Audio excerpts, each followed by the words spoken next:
Bom dia a todos, bom dia a todas. Good morning, everyone. Mais um webinar da Fundação This is Fernando another Henrique webinar Cardoso. from Fundação Começo Fernando Henrique Cardoso, agradecendo and I'm going to start by imensamente a thanking the participação companies that dos sponsor the seminários. cycle of seminars from the foundation. Presenciais, dos They seminários are in virtuais que person nós and estamos also fazendo online, just like the hoje, one we're e doing now agradecer a today. todas e And I would todos like to eles thank sem as quais each of nós these não conseguiríamos companies. Without them, it would not be essa possible e to outras develop this atividades. activity as Então, well as pedir a atenção de others. And vocês para a just a gente minute of your mostrar um attention vídeo for us to institucional que show an costumo institutional dizer que tem duas video. I qualidades usually esse say vídeo. there are Ele é two feito qualities of this video. It is well done, in breve, my opinion, and it's very brief. logo So começaremos a tratar do que mais then we interessa a will todos deal vocês, with the most interesting part, which a is the topic of this apresentação dos seminar palestrantes. and the introduction of the Seja speakers. apresentado So can you please roll the e video? faça ao Encarar desafios civilizatórios inéditos por meio do diálogo e da produção de conhecimento. Promover discussões de qualidade, abertas a diferentes perspectivas e pontos de vista. Ter capacidade de aperfeiçoar a democracia e superar a polarização destrutiva. Entender o papel do Brasil em um mundo de constantes transformações. Num dramático cenário de mudanças climáticas, ser parte da solução. Fazer bom uso da tecnologia para promover altos padrões de governança e um desenvolvimento sustentável e inclusivo. Conhecer o passado, entender o presente e projetar o futuro. Fundação Fernando Henrique Cardoso. Um legado em movimento. Muito bem. Por que nós estamos fazendo So, este seminário? why are we A doing this resposta seminar? é And mais ou the menos answer óbvia, is more or less obvious, dizendo but ela it's still worth saying tem it que here.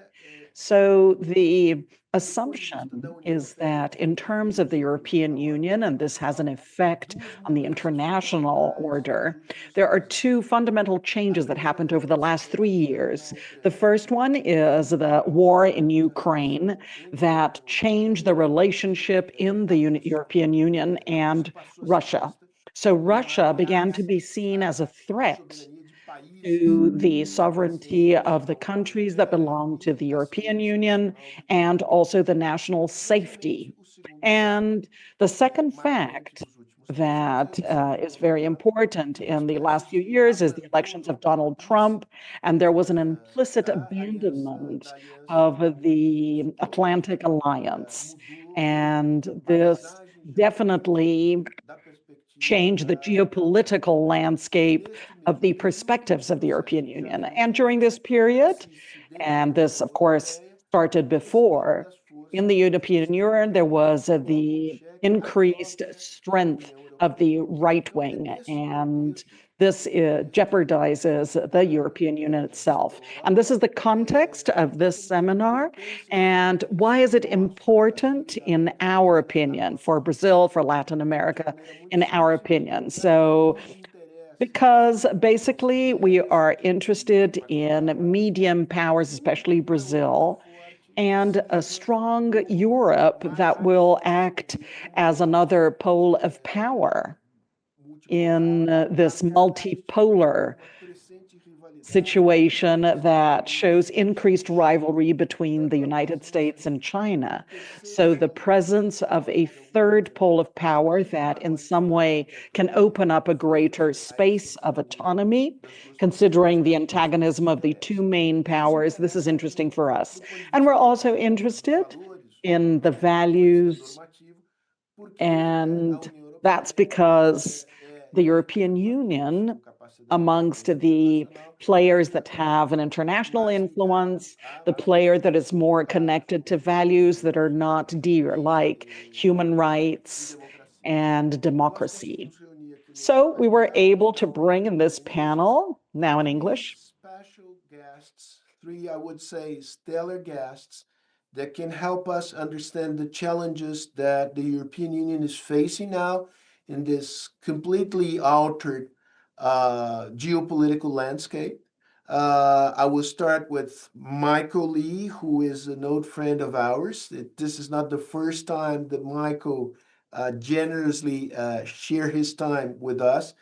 Michael is the academic director of the Master of Arts in European Public Policy and of the Master of Arts in Global Risk, and senior adjunct professor at Johns Hopkins Universities in Bologna, Italy. And he was Director General for Enlargement at the European Commission. The enlargement was the process of bringing into the European Union the countries that historically belonged to Eastern Europe. Rosa Barfour is Director of Carnegie Europe. Her fields of expertise include European politics, institutions, foreign and security policy. Her current research focuses on relationship between domestic politics and Europe's role, a global role. And this is a specific topic which I think is of great interest to us, which is the interaction between foreign policy and domestic policy, how that affects the role of Europe in the global sphere. And she's also an advisor to Women in International Security, Brussels, an associate fellow at LSE, London School of Economic Ideas, and she has a master's in history from Cambridge. And now you have to help me, in a PhD from where, Rosa, please? London School of Economics. London School of Economics. And last but not least, André Sapir, who is a Belgian economist who has just joined the session. André, hello. Thank you so much for being with us today. Hello. Good to see you all. Good to see you. André has had key positions as economic advisor to the European Commission for a long period of time, correct me if I'm wrong, André, but from 1990 until 2004. You are the author of a very important report that was launched in 2004 under the presidency of the Romano Prodi, the Italian politician. He's now a senior fellow at Bruegel Institute in Brussels, and he holds a PhD in economics from the Johns Hopkins University. So welcome the three of you. I will start. I have sent you a list of questions. I will start with the first one for you, Michael, then Rosa, and then André. In your view, it's a double question. Is the North transatlantic relationship, has it changed for good, regardless of who will be the next president of the US? Is there a possible return to the status quo ante, or this is gone forever, and we have to assume that this is a structural change in the relationship between the European Union and the United States? And if this is so, what are the challenges that the European Union faces to carve out a space of its own as a global power in the new world order in the making? Well, thank you very much for the invitation. Great pleasure to be here with you, Sergio and Andre and Rosa. I mean, very briefly, I think the transatlantic relationship has been going through a major shift for a long time. We're very struck by the changes introduced in the last 3 months by President Trump. But in reality, the changing priorities of the United States go back at least to the Obama administration. You could say that Bill Clinton was the last US president really committed emotionally, politically to Europe, having studied in Europe. But since then, we had Obama's proclamation, although not really achievement of the tilt towards Asia. We had a brief period with Biden when we imagined in some cases that the old transatlantic relationship was being restored. But what we're seeing with Trump is a continuation of the shift of the United States to a more global focus in which Europe is certainly present, but which what is now called the Indo-Pacific probably is of greater importance economically, strategically, than the transatlantic, in the perceptions at least of Washington.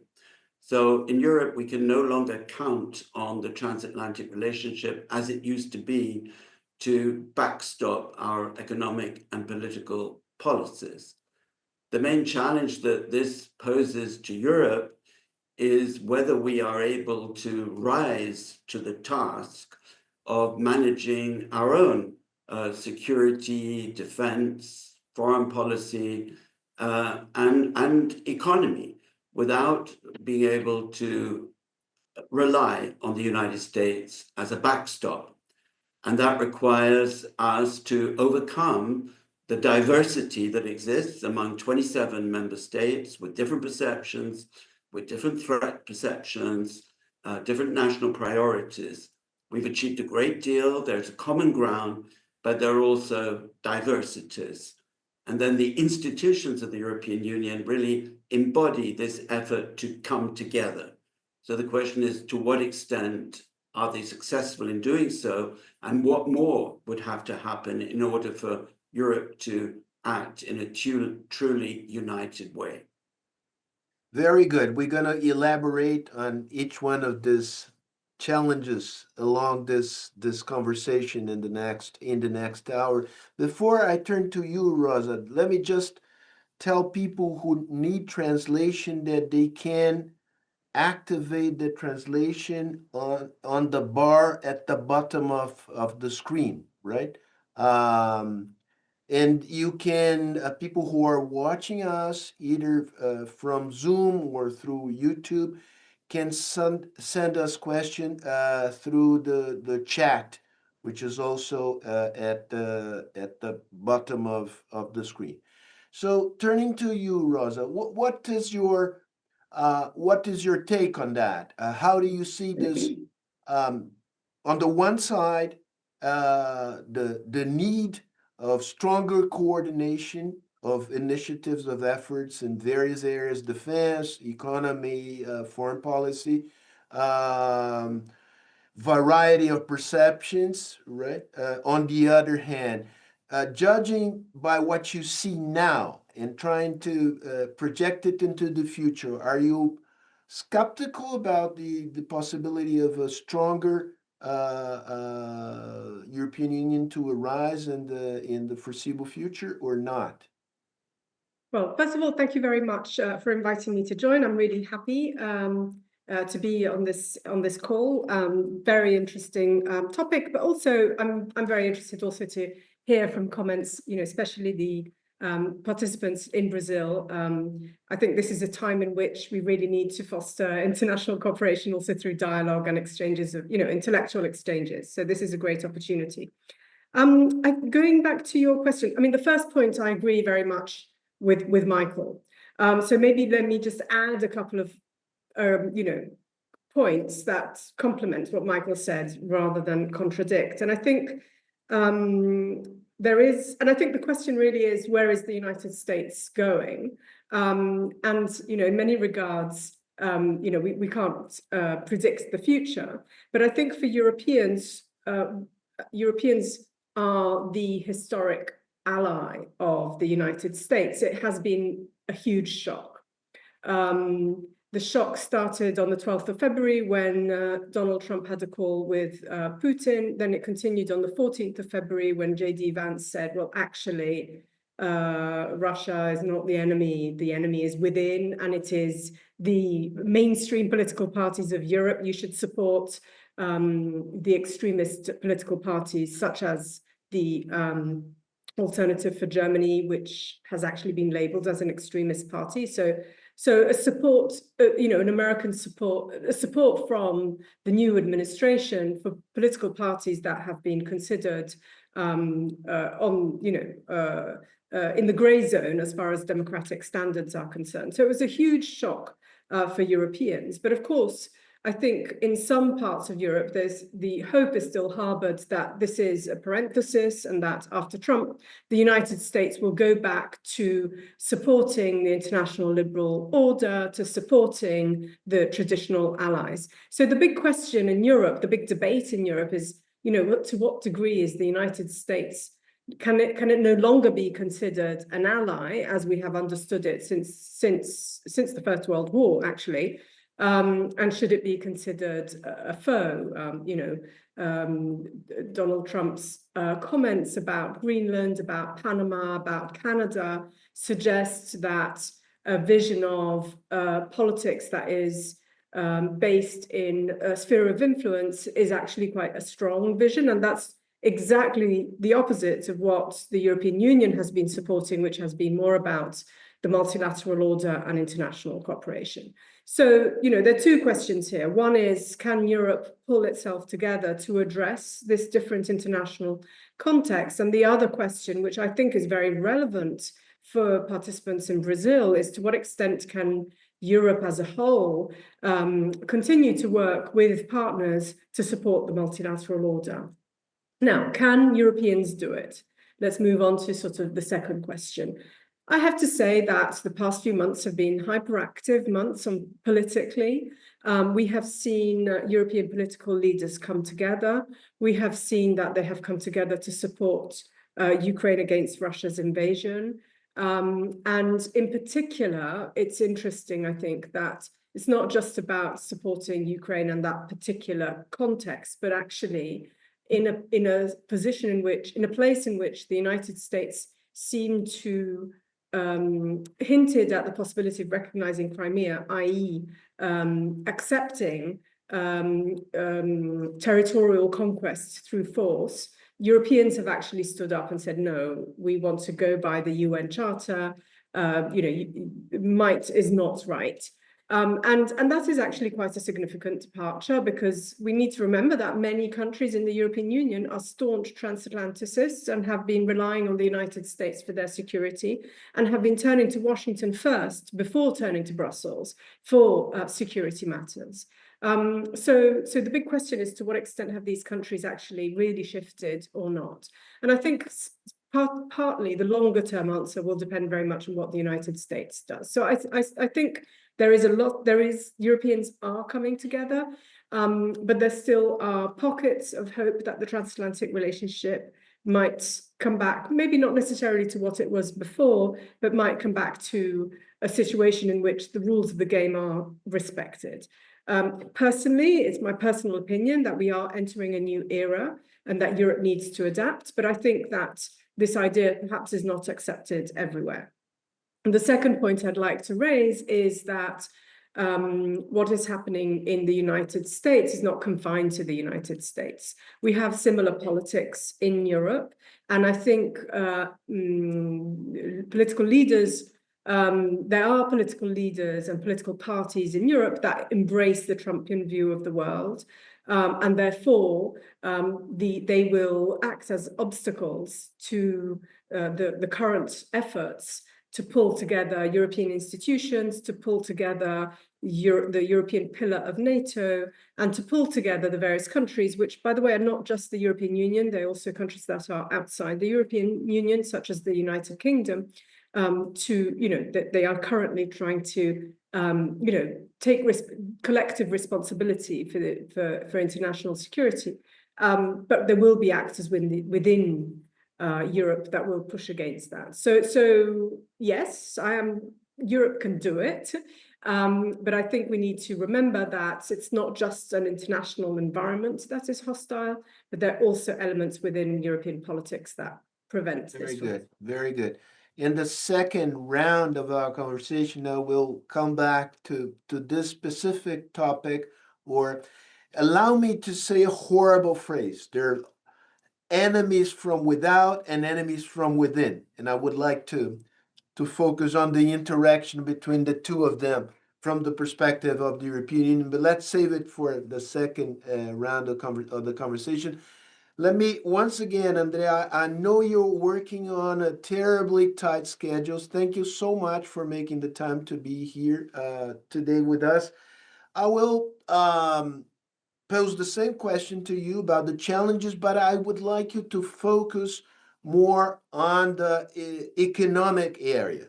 Let's take as a point of reference the Draghi's report. What are the challenges the European Union faces to implement what is recommended in the Draghi's report, or at least the spirit of it? Thank you, Sergio. Pleasure to be here and to talk with colleagues here in Europe as well, and with those in Brazil. Before I try to answer your question, which is not an economic question, which is a political question, I want to come back to economics. And while I agree with what Michael has said, what Rosa have said, I I want to bring a different perspective.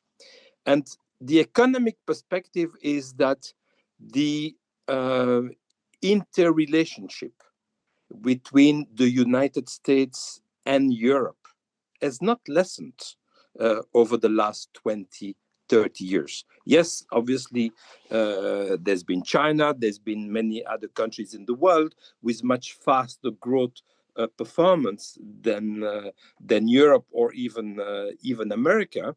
And that has attracted a lot of attention of both European and American players. But the fact of the matter, and I'm going to give you one number, which is not the usual sort of trade number. You know, we always say in Europe, the US is the largest export market of the European Union. And that's true for goods, that's true for services. And it's roughly 20% for goods, 25% of the export of goods, of services of Europe go to the United States. But I want to give you another number, I think, which is quite telling. 40% of US foreign direct investment is in Europe, and 40% of EU foreign direct investment outside of Europe, sort of not taking into account intra-European, is in the United States.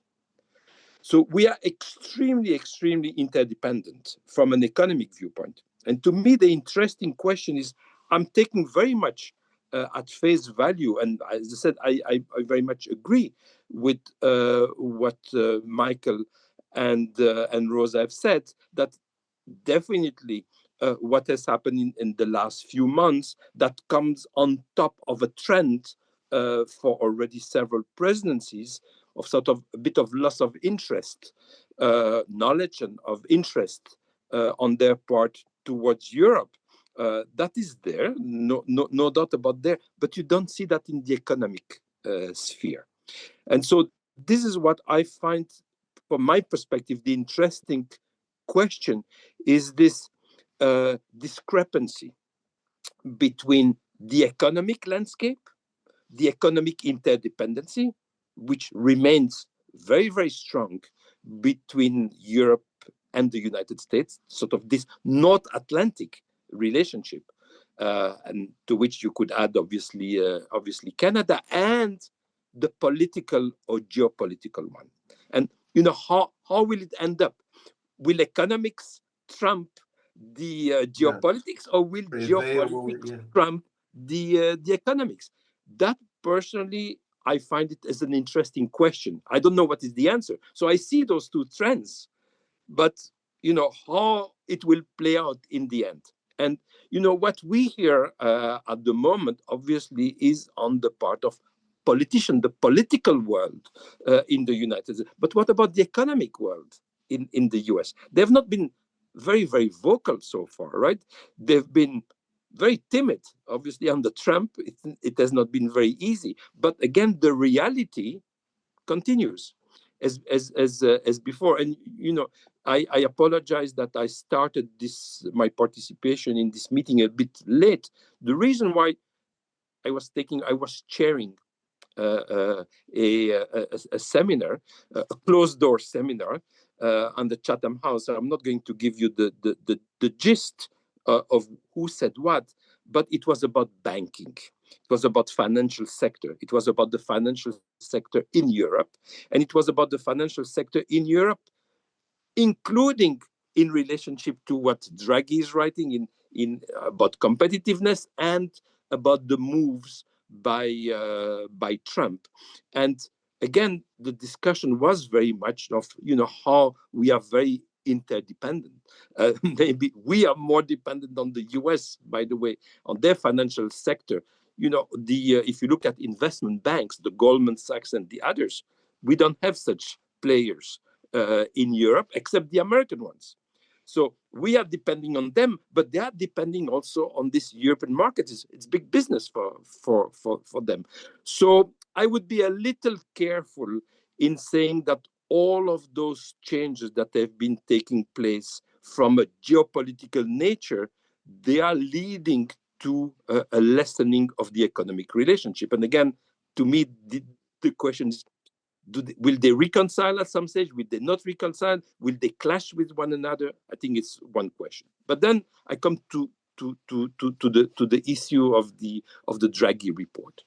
Now, first to say that basically what the Draghi report is a comparison between the United States and Europe, and a not very favorable comparison, right?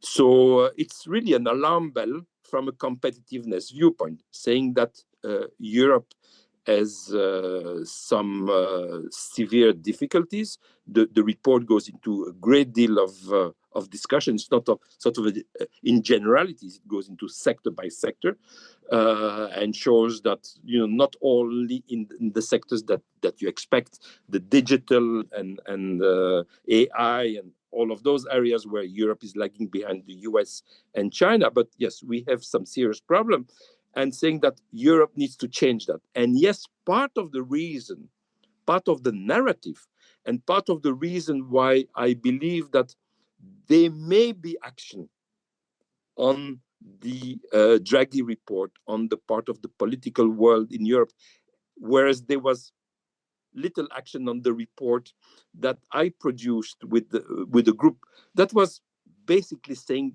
much of the same thing. Okay, Draghi is different from me, but I think the bigger difference is not me being a small player and Draghi being a big player. The big difference is the context, is the geopolitical context. And yes, the word security is there all the time in the Draghi report.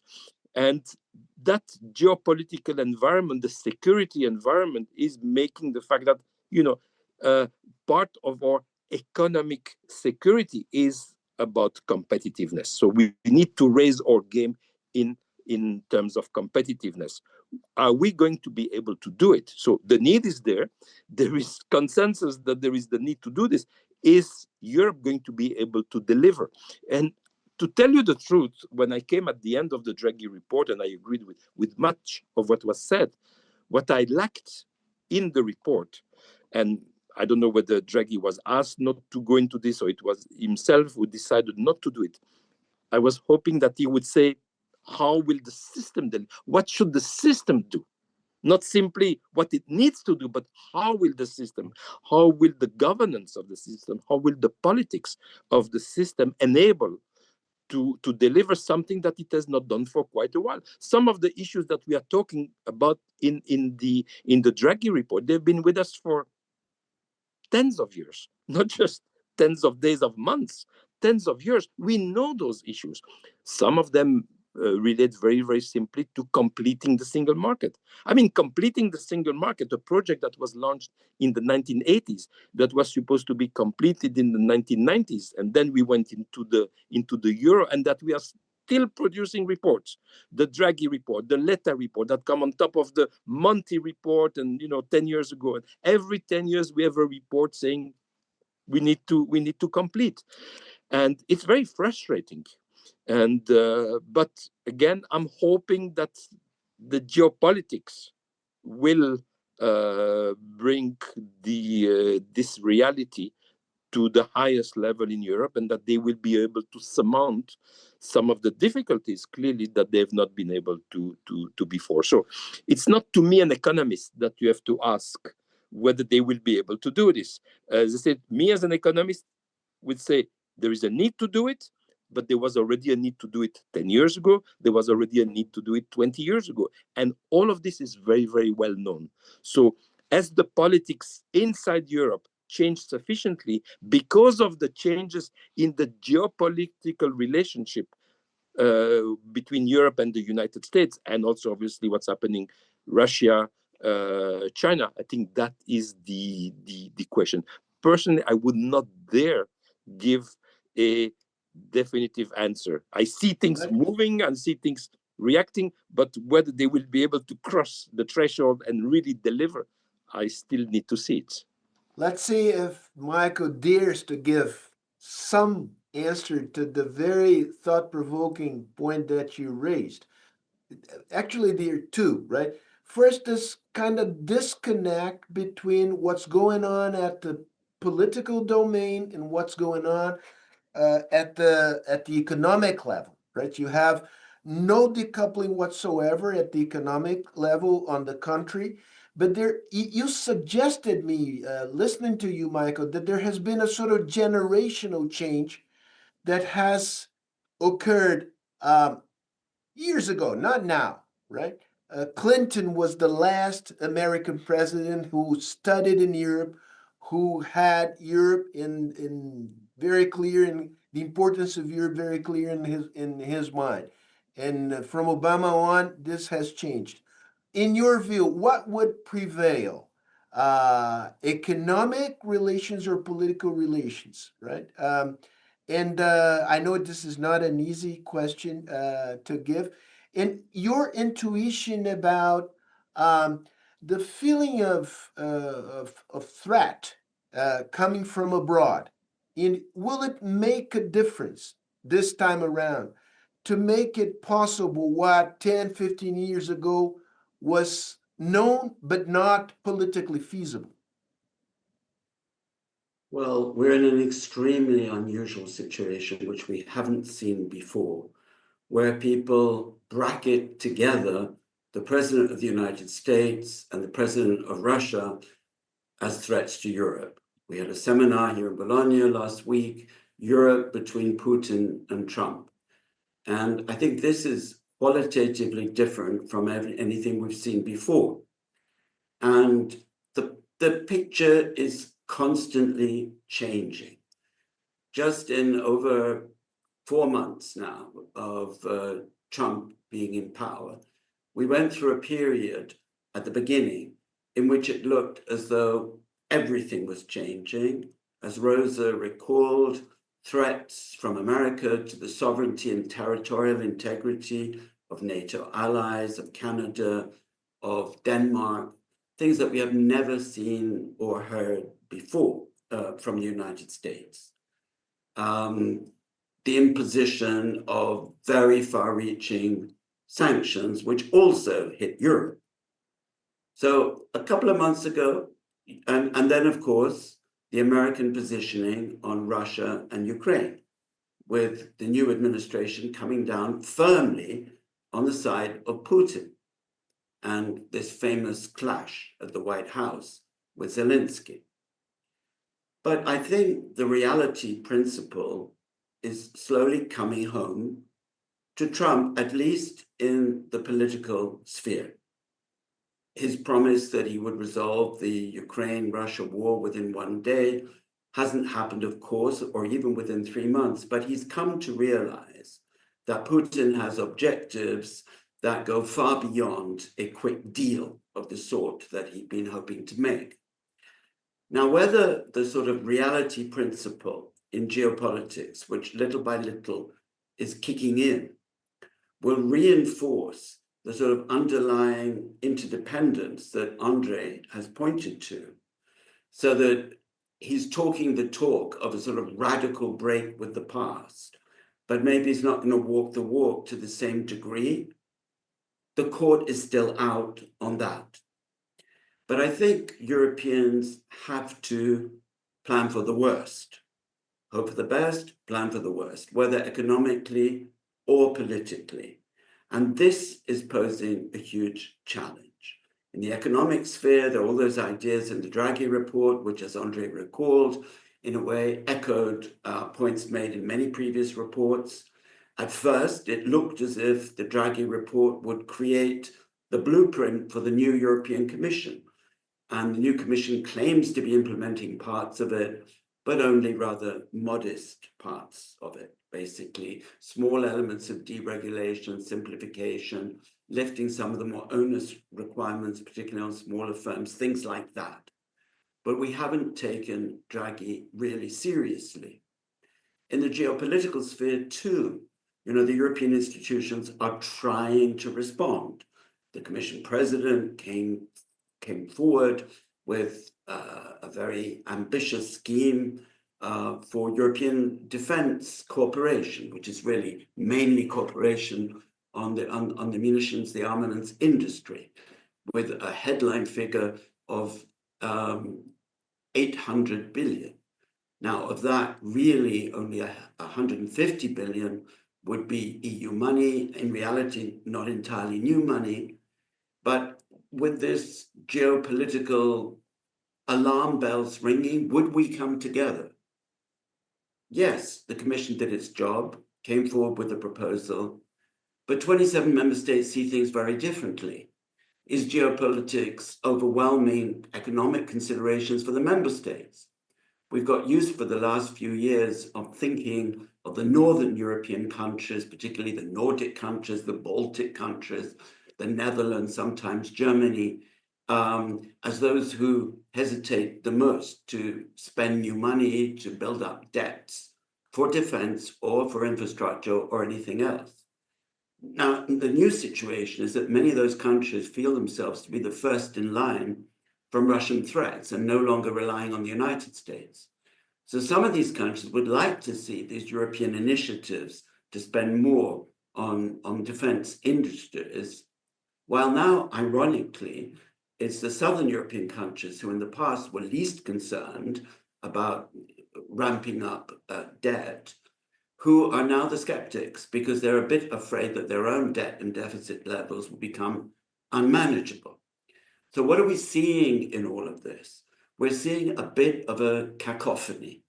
We're seeing that there are very strong geopolitical imperatives, whether coming from the change of line in Washington politically, or from Russia, or for that matter, more distantly from China. We can come to China maybe in a few moments. Is this sufficient to overcome the disparity with which our 27 member states view economic initiatives to come together? There, I'm afraid I'm a bit of a skeptic. And what we're seeing on these various ambitious programs which have been launched by the European Commission is rather familiar. Maybe having started very ambitious, something will come out of it. We will see European defense industries cooperating more closely and so on. But this is a medium to long-term challenge. And along the way, I think there are going to be many hurdles that still have to be overcome. Rosa and Andrea, allow me to stay a little bit longer with Michael to ask him to elaborate a little bit more on the topic of European defense. Very briefly, first, the decision of the new German government to increase the level of public expenses in this area, what kind of impact this might have in Europe? Will it stimulate the idea of stronger coordination between European Union country members, or not? Sort of a free rider syndrome. Let's Germany can do it for us. Various European countries were indeed catalyzed into spending more on defense, overcoming taboos like the German debt break in order to demonstrate to the United States their willingness to ramp up defense expenditure, which has gone now in Trump's presentation from the NATO goal of spending 2% of GDP on defense. Trump even speaks of 5% now. Yeah, it keeps It's very hard lifting to the bar. Yeah. attain. But, you know, as we used to say, the proof of the pudding is in the eating. And most Germans that I talk to are doubtful as to how much of this will be translated into actual operational capability in Germany within a reasonable period of time. We have a coalition government in Germany involving the Social Democrats and the Christian Democrats. The Social Democrats are going to want to ensure that any increase in expenditure also goes to social programs.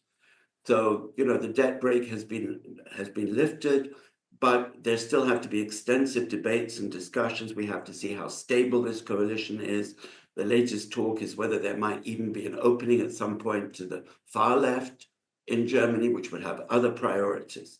So I don't want to minimize the element of breakthrough in all of this, but it's going to be a long time before this is translated into any real increase in operational military capability. All right.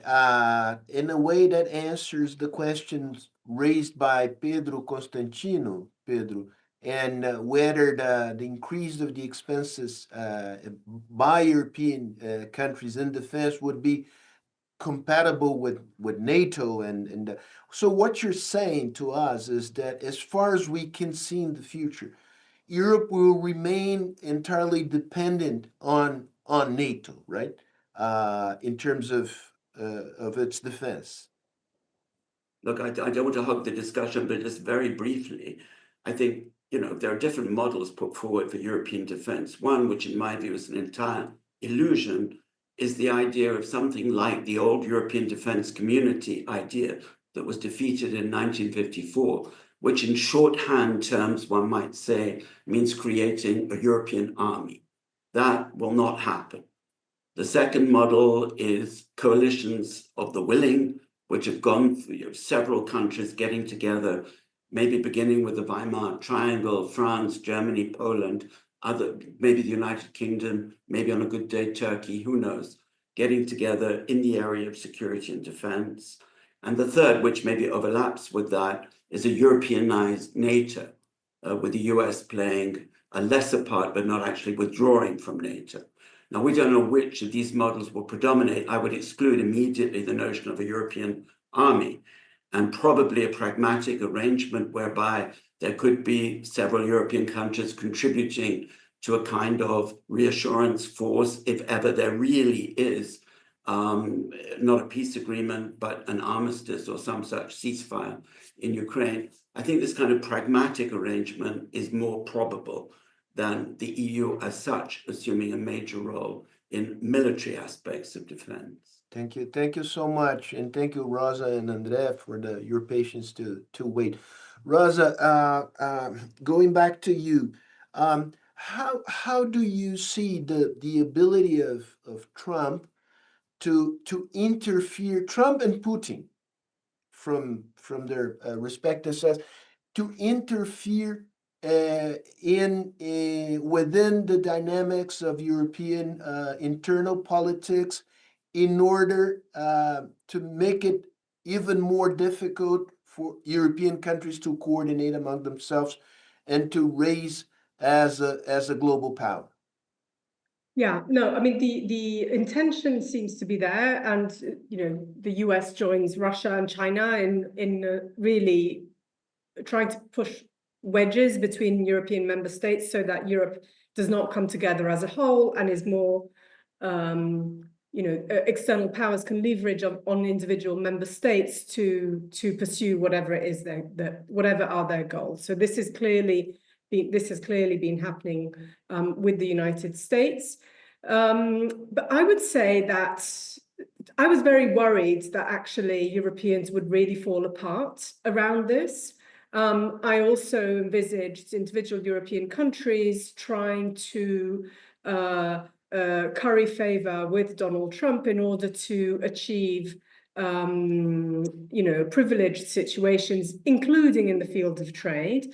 But actually, Trump is going full blanket in terms of trade wars, and therefore Europeans have to side behind the Commission. They have to support the Commission's policies and the Commission's ability to respond. Now, having said this, obviously, because it's a complicated organization, the countries that are members of the European Union have been working towards shaping that position, and that final position is more or less a compromise among the member states. But it so happens that I think in the case of the trade war, sometimes complications can have a sort of positive side effect. Europe did not retaliate on Trump's Liberation Day when he imposed tariffs on everyone. China did. And therefore, the tit for tat actually was between the US and China, not between the US and the European Union. Now, whether this was by design or simply by accident, it's irrelevant. The fact that Europeans needed to come together to talk about what would be a solid response, but also a cautious one, meant that those few days went by and the EU did not retaliate in a dramatic fashion as China did. I think, to be honest, there's one thing that all countries around the world should take into account. What the US administration is doing is similar to the Bolshevik Revolution. It's similar to Mao's Cultural Revolution. The first area is actually the United States, where institutions are being destroyed, axed. People are losing their jobs. It's a huge change, and as I said, there is an intention to split Europeans, but most importantly, there is an intention to break the international system as we know it, and to pursue policies that really speak to Donald Trump's MAGA base, which at the moment is dominant. Even there's a coalition around Donald Trump that has allowed him to come to power. One element is the MAGA base, the other element is big tech and Elon Musk, and at the moment MAGA seems to be dominant, which means that what any international engagement of the United States is for the exclusive interest of the MAGA base. And it is extractive, it is coercive towards the rest of the world, and it is to get things that in the logic of the administration are to the short-term gain of the US electorate. That is the plan, which means that all countries really need to evaluate what is the best way to respond to this in the short term. But in the longer term, does the rest of the world want to see a world that is governed by the sort of unilateral nationalist objectives, or do we want to address certain issues differently? And I think that is the big question. And I've lost focus on what your original question. My following up question is given the fact that Trump has not adopted a divide to conquer strategy, it had sort of attacked head on the whole European Union, given the coercive component of its strategy, has it the association with Trump, has it become a sort of political liability that can prove to be a drag in the fortunes of the extreme right parties in the European Union, or not? So actually that's a very good question, because we have seen that for some, Trump and Trumpism is the new wave that one wants to ride, but not for everyone. And Trump is not very popular in Europe. And we've seen, what happened in Canada. We saw what happened in Australia. The sort of liberal-leaning internationalist candidates won in the elections in both of those countries. In Europe, it's a bit of a mixed bag. And on Sunday, there's going to be 3 big electoral appointments. One is in Romania for the president of Romania. And here it is possible that a pro-Russian, pro-Trumpian candidate would win. It is a strong possibility. In Poland, a similar liberal versus anti-liberal contest. The liberal candidate at the moment is doing better, but in the polling, but still uncertain outcome. And of course, in Portugal as well. Portugal had been a country which, until 2 years ago, did not have this kind of nationalist, populist, radical right political parties. Now one has emerged, Chega, and has been polling quite well. So it's likely to play a bigger role in domestic politics. So there's a mixed picture in Europe. And what I imagine to happen, given the politics in the European continent and given the need for the European Union to move forward quite dramatically on those economic issues that André was mentioning at the beginning, one possible scenario in coming years is that there will be a push towards greater integration among some members of the European Union, but some might be left behind. Some may not want to follow suit. And I'm thinking in particular Hungary, which politically is at odds with what is currently the European majority line. And there could be other countries there as well. So we might see in Europe a drive towards more integration, but at the same time, some fragmenting elements, which would suit the Donald Trumps and the Vladimir Putins and the Xi Jinpings of this world. But it doesn't mean that the European Union is about to fall apart. Right. Very good. André, you brought to the conversation the economic perspective, right? Focusing on US-European Union relations. Let me ask you now to focus on European Union-China relations. And where do they stand now? And how do you see them evolving? And whether is there a clear vision within the European Union on how to deal with China? I think that's a very important question. I think Europe is a bit divided, not necessarily across countries, but across different positions on this that do not correspond to countries. Now, but the geopolitical context is certainly very relevant here. So I would say that during Trump 1, there was, when the United States started to take what one can call coercion measures on trade. You remember it started with the measures on steel and aluminum that affected all countries, and including the European Union, I'm sure, including Brazil.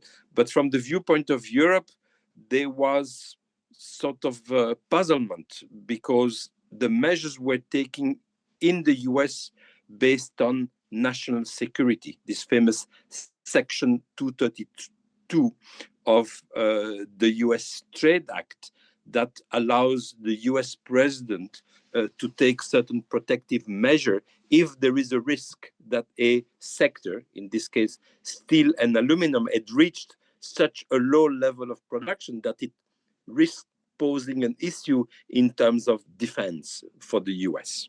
So the measures were taken, and the EU's position was, well, look, you can't have better friends than we, and we have, by the way, a security arrangement, NATO. So if you are taking those measures based on national security, then surely the EU should not be hit by the measures, because we are not posing a national security issue to you. Quite on the contrary, we are on your side as ensuring each other's national security. So there was puzzlement, but nonetheless, Trump put the measures. Then came the threat during Trump 1 to repeat the same kind of measures for the automobile sector. And that's when, if you may remember, the then president of the European Commission, Mr. Juncker, went to Washington, spent 6 hours in the White House, and they signed some kind of a deal that nobody ever understood what the deal meant, but they both seemed to be happy. It was a fuzzy deal, and if you looked at the deal seriously, it didn't contain anything. You'd say, well, this is certainly no agreement. But both declared that it was a good agreement. And since they declared it was a good agreement, it was a good agreement, and Trump did not impose the measures on the car sector. Nonetheless, in Europe, that's when we started to talk about strategic autonomy. We started to feel, well, maybe we are too dependent on the US, not just on the economy, but also on our security, and we need to diversify. And during that time, and towards the end of the first Trump presidency, there was negotiation between the EU and China, not for a trade agreement, but for an investment agreement. The famous Comprehensive Agreement on Investment, a bilateral EU-China agreement signed in December 2020. In the last days, the last month of the Trump presidency, just before Biden assumed the presidency in January 2021. Now, that agreement, which I personally think was a good agreement, it was signed, but it was never ratified for a host of political human rights issues that I'm not going to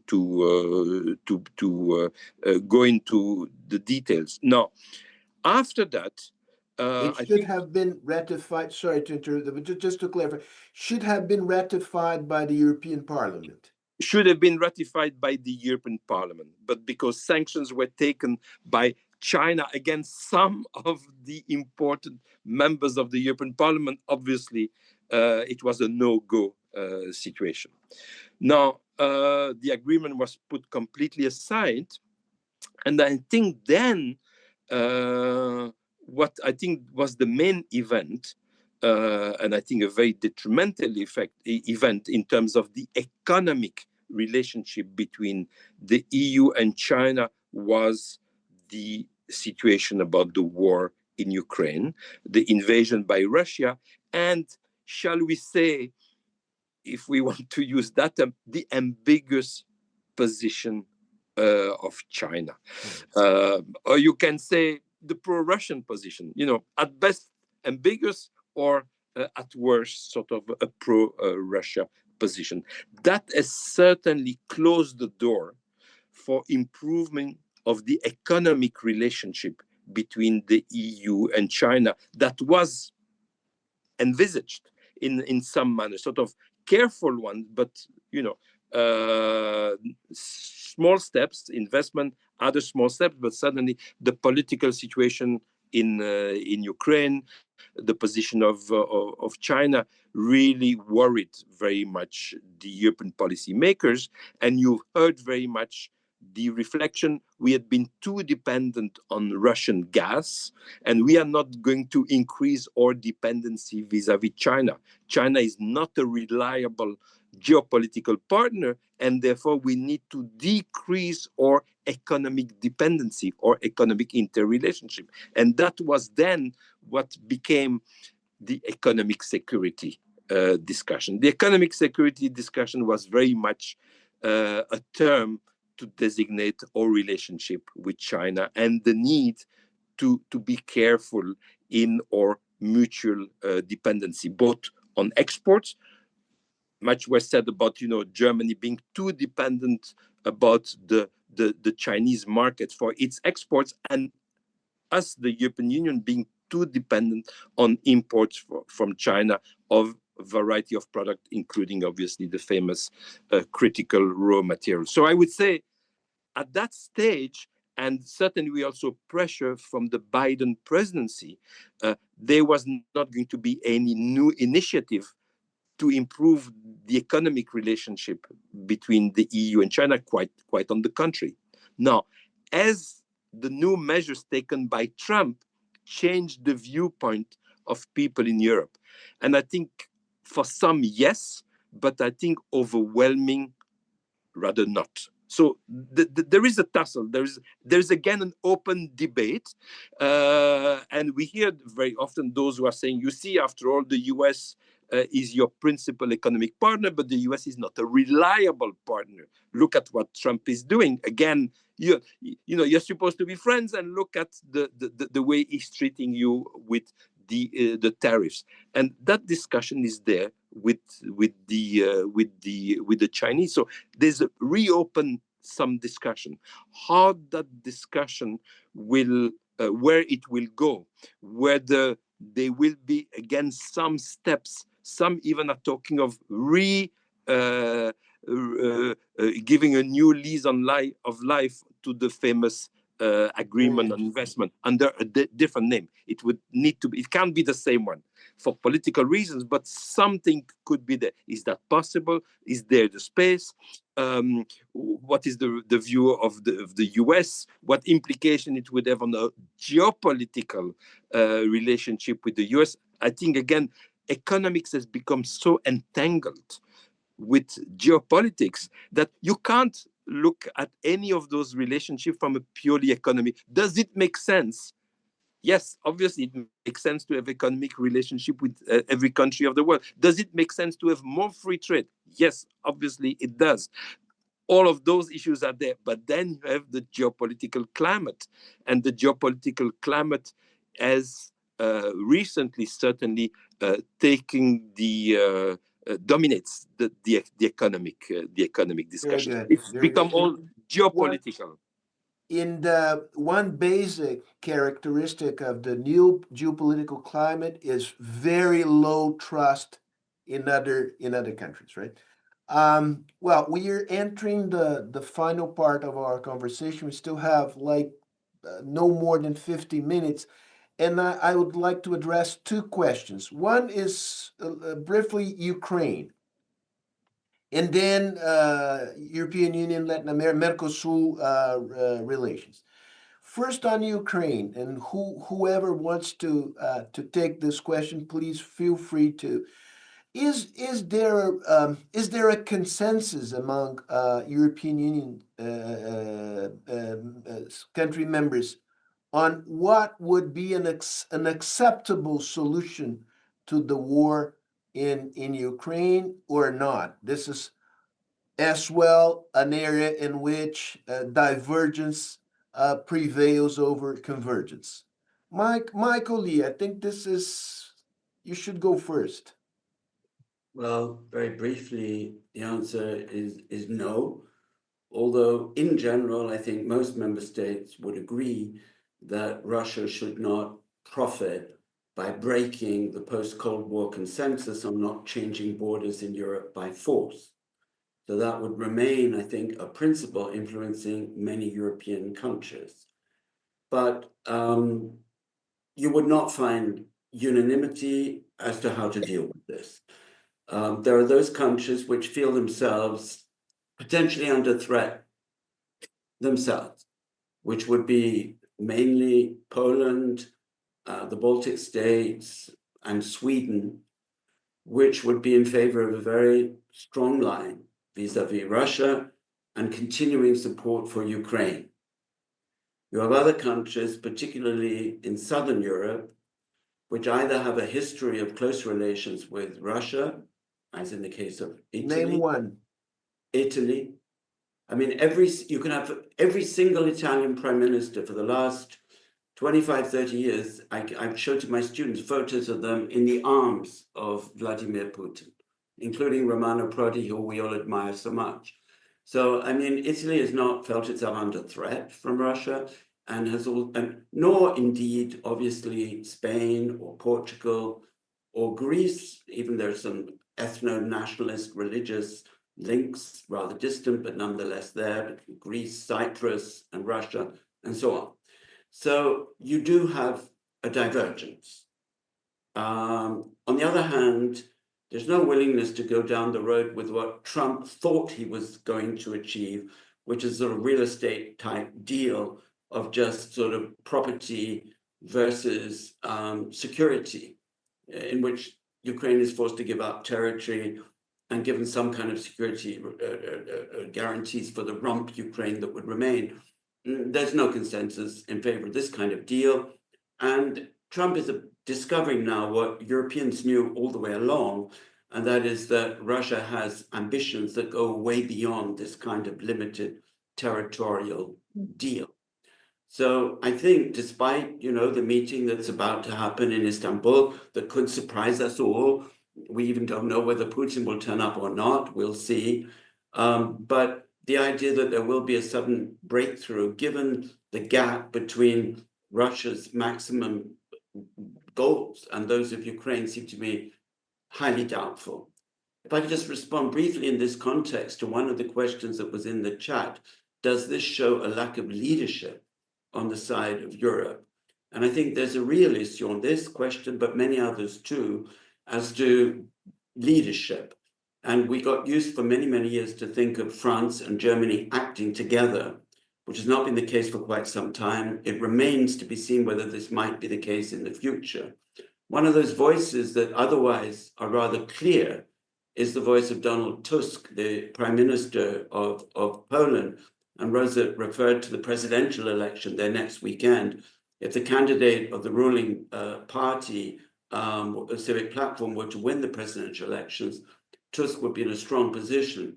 But even there on Ukraine, even though Poland feels to be one of the threatened countries, Poland is worried about the exports of agricultural products from Ukraine and has put pressure on the EU and has partly contributed to a decision by the EU to bring to an end the special concessions that have been given to Ukraine for exports to the EU. So in other words, I'm afraid that we are divided. We agree on a minimum. We agree to implement sanctions, a new package now, maybe another package down the road on Russia. But beyond that, the idea that we would come in strongly in favor of one particular outcome, I don't think so. I think, again, it will be groups of countries probably who play a role rather than the EU as a whole. United Kingdom in this context, we all know that it's not a member of the European Union anymore, but can it play an important role in the case of a peace solution in Ukraine or not? I leave that to Rosa, maybe. Okay, Rosa. Yeah, okay, no, I will. And it's interesting because Michael and I were talking about it last time we saw each other a couple of months ago, and just how struck at the UK's comeback, especially around Ukraine, and the leadership role that it has played together with France. And that actually Michael and I, who I'm half British, it's actually quite reassuring to see that the Franco-British understanding, despite their differences over a number of policy issues such as fisheries, actually can be very impactful and can coalesce a group of countries to step up in supporting Ukraine. And on this front, while I don't disagree entirely with Michael, but I do have a couple of points of disagreement.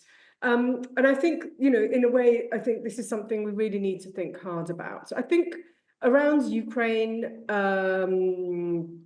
most of Europe, with the exception of Hungary, which has been forced to toe the line and could break that, in fact, has been doing that over the past few months. Most countries agree to support Ukraine. The problem is that behind this somewhat superficial unity, there are different views, and Michael was very eloquent in pinpointing what those views of Russia actually are. However, I also think that there are a number of principles that support the European position that no European country except for Hungary is willing to call out on. And one is territorial integrity, the UN Charter, the need for a just settlement in Ukraine. I think European countries are pretty united around that, and none of them actually want to stand out or be seen as opposing the idea of a just peace. So what Europeans have been using as their slogan is, that nothing can be over Ukrainian heads, and what Ukraine accepts is also acceptable to us.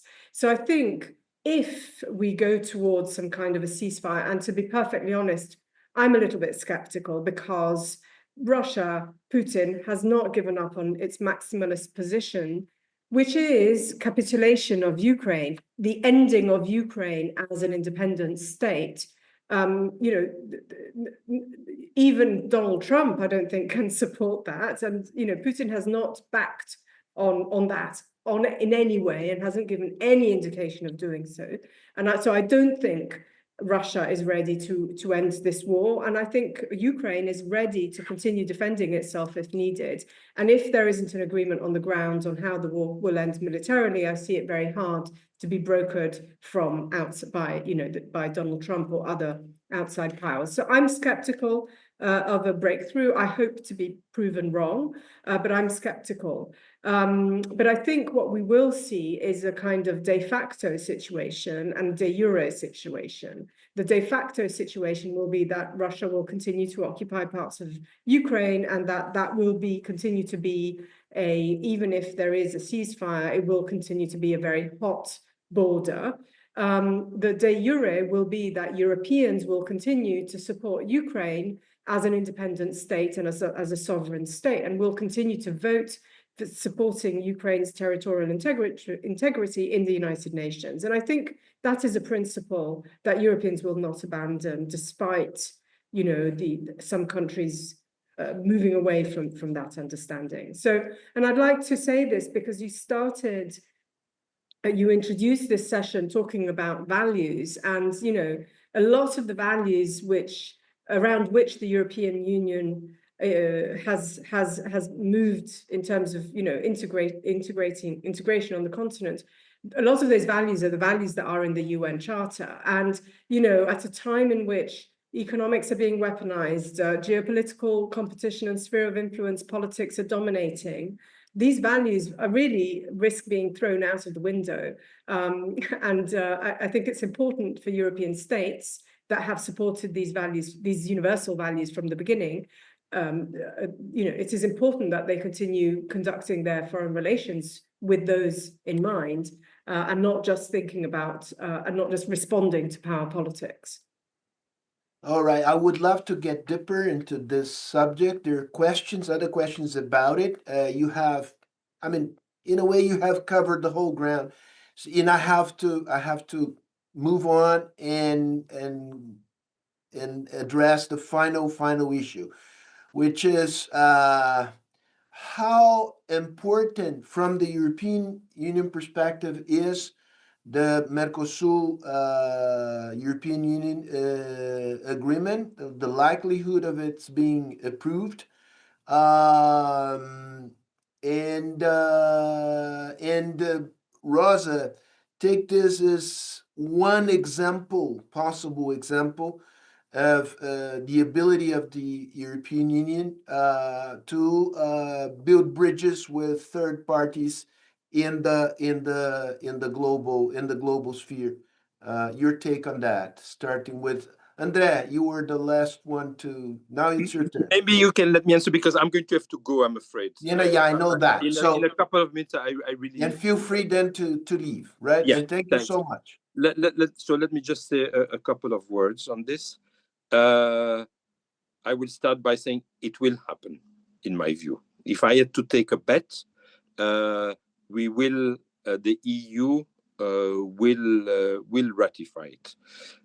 In what shape, whether it will remain under the unanimity, which is what is there at the moment, or whether we will find sort of an institutional way to go around that and to have a vote by majority. I mean, that is, in a sense, for you a secondary matter. How we deal politically with that. That is what's happening with France, right? Is France in the end able to not oppose it, at least? Maybe not say yes, but we can make some arrangement that France does not oppose it. My view is that the answer is yes, because I've spoken to many people in Paris, and the argument of all the interlocutors I have had is that given the geopolitical situation, and including obviously the Trump tariffs, one of the responses that Europe needs, besides what we talked about before, putting our house in order with implementing the Draghi report, is on the international front to increase the already very vast network of free trade areas or regional trade agreements that we have. The EU has 47 free trade agreements, some of them with multiple countries, more than 90 countries altogether. So we have by far the vastest network of free trade agreement, and the agreement with Mercosur is an important one in that respect. By the way, we are also negotiating a deal with India, a very, very important deal. The size of Mercosur, the economic size, so if you look at GDP, the size of GDP of India and Mercosur are almost identical. And one of the questions that the Indians are asking us and asked me when I was there and I met high officials a couple of months ago is, are you going to ratify the Mercosur deal? Because, you know, if you're not going to ratify the Mercosur deal, how do we know that the deal that we are negotiating with you and that we may reach after a long negotiation, as has been the case with Mercosur, how do we know that it will be ever ratified? So there is an issue of credibility of the European Union. We have signed the deal. I think we will need to ratify it, and all the more so given the geopolitical situation. So it may not be a straight line the way it will go. It certainly will not be this year, that I can already assure you. It will be probably for next year. Again, we will have to see how we deal with France. Will France sort of agree on a manner that, you know, it loses its veto power and, you know, we go for majority voting, or will simply France, you know, accept not to oppose its veto to this? I don't know. But to me, that's secondary to the fact that the EU and Mercosur will ratify their deal next year. And we may even have, as I say, a deal with India, which before I would have said would never happen. And that's all back to geopolitics and back to Mr. Trump. All right. On this, Feel free to leave, Andrea. Thank you so much once again. Thank you. Michael, bye-bye. and Rosa, please. You go first, Michael, and then Rosa finishes. On this issue, or more broadly, just to wrap up? As you wish. Okay, more broadly, I'd just like to come back to the issue that you raised at the very beginning, Sergio, which is the relationship between internal developments and external developments. I think we haven't quite touched on this. Rosa mentioned the internal politics of the EU. I just would like to point out that much of what we have discussed in different areas depends on responsible European governments sharing the kind of consensus that Rosa referred to, remaining in power or coming to power. And just to mention that we are going through a rather uncertain and dangerous period right now. The largest political group in the EU is the European People's Party, which was a sort of center-right party, but now its outreach to what we used to call the far right is very strong. In France, let's wait and see what happens. But the maneuvering of Mr. Macron and his latest bright idea, or a good bad idea of holding a referendum or a series of referenda, could even accelerate the next election if it backfires on him and lead possibly to the arrival in power of the far right in France. And although we're relieved in Germany to see that a centrist coalition is in government, for how long? So there, you know, and then you just look across the EU. At one stage, was it Andre, or I'm not sure, Rosa maybe, who said Hungary, but it's really not only Hungary. Hungary is an extreme case, but but even countries that we're used to thinking of as very modest and centrist, such as Sweden, the government only survives with the support of a hard right party. Most of this crystallizes around the issue of immigration. Anyway, I think the kind of European Union we're going to be looking at in the future will have a kaleidoscope of political parties in power internally, and not necessarily parties which strongly share the values that the EU is based on. So this introduces an element of uncertainty. I think we have given a kind of rational type of analysis of what should or could play out over the next few years.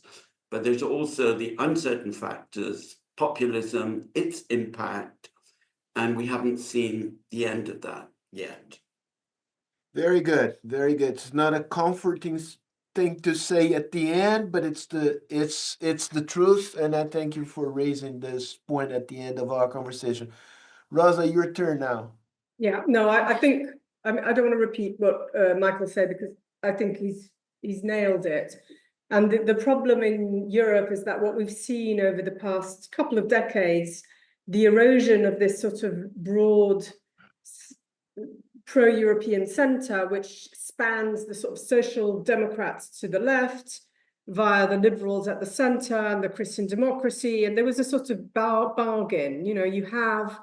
We do the single market, we go for globalization and international trade, but we build our welfare systems and we have an ethically rooted foreign policy. And that centre has been shrinking progressively over the past couple of decades.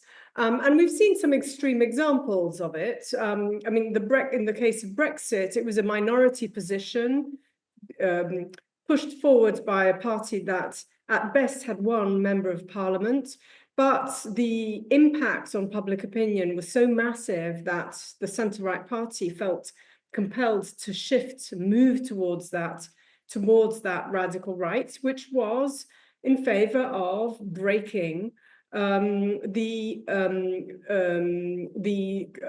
strongest dimension to international cooperation that Britain had, and that was membership of the European Union. And this could happen potentially elsewhere. I mean, admittedly, as in the US, led Canada, the Liberals in Canada and the Labour Party in Australia as a response that led those political parties to win against all odds because they weren't supposed to win.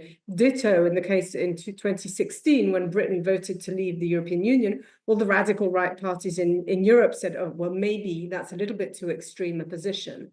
But now we have these groupings that actually want to change the European Union from within and have a different view of international cooperation, which is closer to the view of Donald Trump. So indeed, there is, as you were saying, a threat from within, and what's really at stake, but beyond, obviously being in Europe, I'll be concerned about European Union, but really what's at stake is international cooperation and the degree to which states and people and societies collaborate to address global problems, right? So that's really what's at stake. So it's not just about Europe. Very good. Listening to you, the three of you, it came to my mind a saying of a famous Brazilian composer, Tom Jobim, who used to say that Brazil is not for beginners because it's a huge, complex country, very heterogeneous. And I would say the same about the European Union. It's not for beginners, right? So Yeah. we need people who know European history, European Union institutions, the internal political dynamics. So you are the right people in the right place at the right time, and I would love to do it again in the near future, because we have to follow the developments that in Europe as closely as we can. So, Michael, thank you so much. Rosa, thank you so much. Stay safe. Hope to see you again soon. Thank you very much. Bye-bye. Bye-bye.